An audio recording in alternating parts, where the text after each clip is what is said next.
Right, in this video we're going to be looking at circles. I've got one drawn here already for us. Now there's three very important lines when it comes to circles. Now we've got the line that goes all the way around the outside, and this is called our circumference.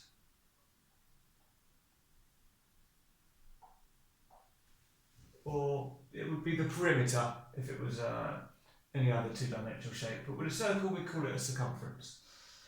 Then we've got a line which goes from one side of the circle all the way to the other, but passes through the centre. And this line is called the diameter. Then finally, there's the line that goes from the centre to the outside, which, as you can see, is half of the diameter, and we call it the radius. Okay. Now, there's a very important relationship between the circumference and the diameter. Now, if you take the circumference, you can do this for any circle, and you divide it by the diameter, and test this at home, you will get an answer which is equal to 3.1415,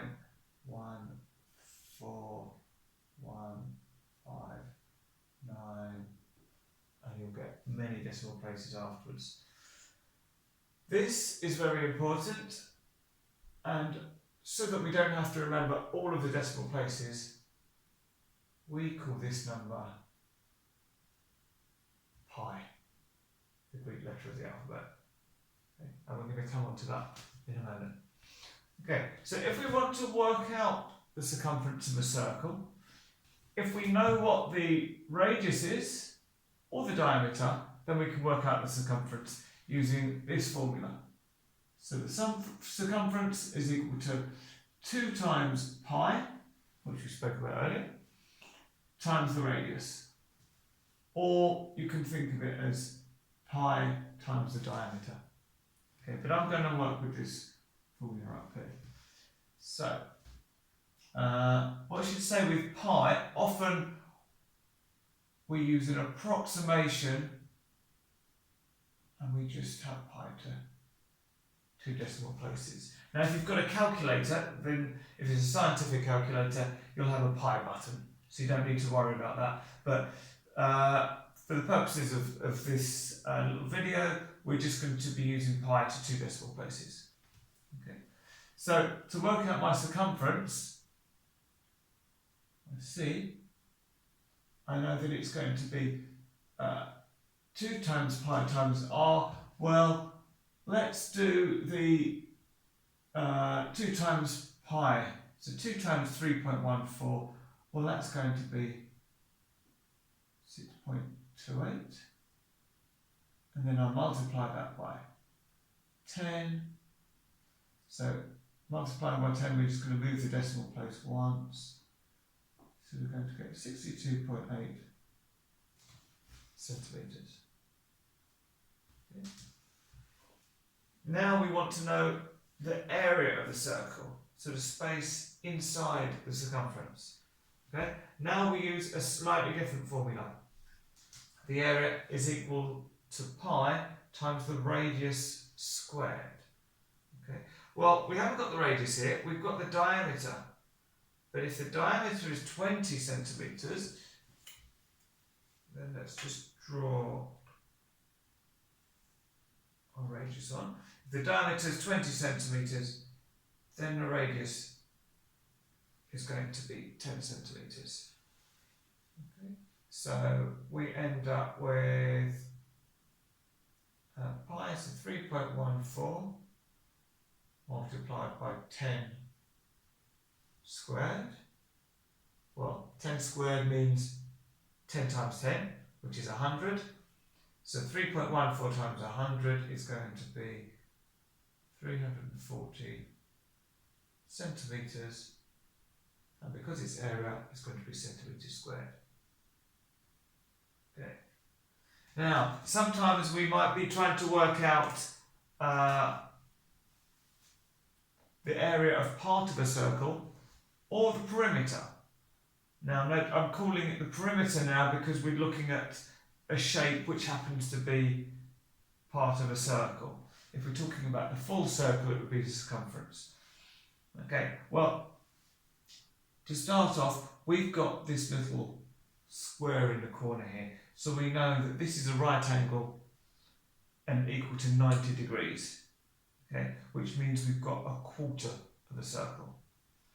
So if I want to find my perimeter, well, first I need to think, well, what would be the distance all the way around? Okay, well, the formula for the circumference, we do C over here, C is going to be equal to twice is going to be 2 times pi, and we're going to use 3.14, and then times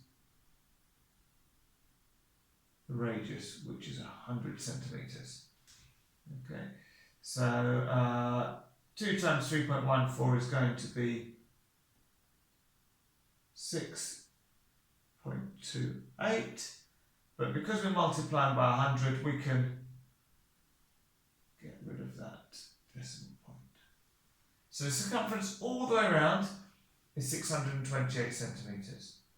Okay, but we want a quarter of it, so we're going to divide it by 4.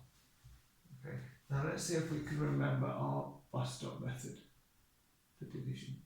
So 4 into 628.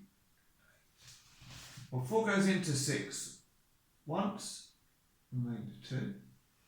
4 goes into 22 5 times, remainder 2. And 4 goes into 28 7 times. So we know that this distance is 157 centimetres. But if we want the perimeter, we need this side plus this side.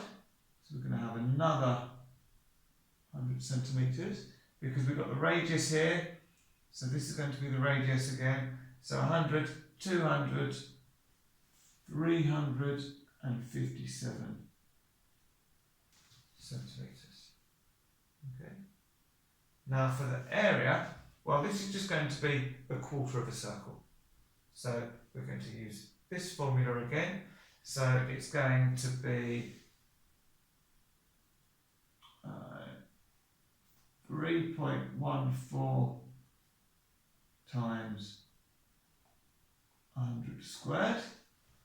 Well, 100 times 100 is going to be one with 4 zeros, so 10,000. So it's going to be equal to 3.14 times 10,000, which, if I could just fit it on here, it's going to be 314. So 1, 2, and then 2 zeros on the end. For 31,400 centimetres squared. And there you have it, circles.